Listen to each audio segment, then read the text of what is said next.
Assalamualaikum warahmatullahi wabarakatuh. Perkenalkan, nama saya Rika Dila Tamianti dari Prodi PGSD Penjas kelas 1C. Saya akan mempresentasikan bab 5 ibadah sebagai aktualisasi ketakwaan. Ibadah sebagai aktualisasi ketakwaan. A. Makna ibadah. Secara umum, ibadah memiliki arti segala sesuatu yang dilakukan manusia atas dasar patuh terhadap penciptanya.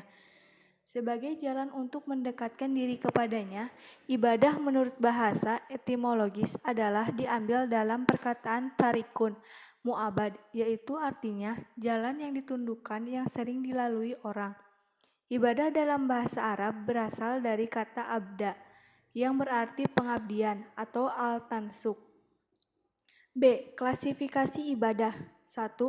Ibadah qasah atau khusus atau ibadah mahdah. Ibadah yang ketentuannya pasti, yakni ibadah yang ketentuannya dan pelaksanaannya telah ditetapkan oleh nas dan merupakan sari ibadah kepada Allah Subhanahu wa Ta'ala. 2. Ibadah ammah atau umum, yakni perbuatan yang mendatangkan kebaikan dan dilaksanakan dengan niat yang ikhlas karena Allah Subhanahu wa Ta'ala. C. Fungsi ibadah. Untuk memudahkan manusia menyalurkan fitrah berterima kasihnya kepada Allah, maka Allah mengutus para nabi dan rasul untuk menyampaikan suatu risalah bagaimana seharusnya manusia berterima kasih kepadanya, yakni dengan menjalankan serangkaian tata cara ibadah. D.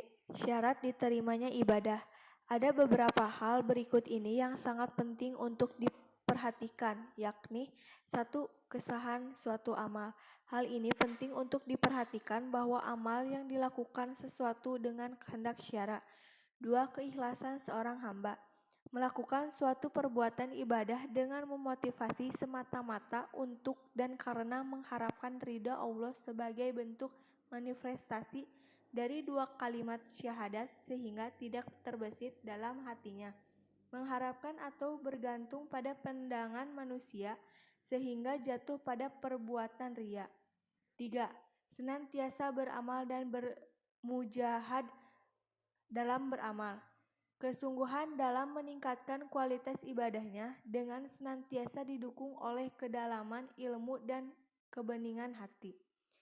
Ittiba artinya mencontoh atau suatu dengan tuntunannya Rasulullah Shallallahu Alaihi Wasallam. Melaksanakan pesan moral ibadah. Setiap bentuk ibadah memiliki pesan moral di dalamnya. Diterima tidaknya ibadah seseorang sangat bergantung juga sejauh mana kita memahami pesan moral atau nilai-nilai yang terkandung di dalam ibadah.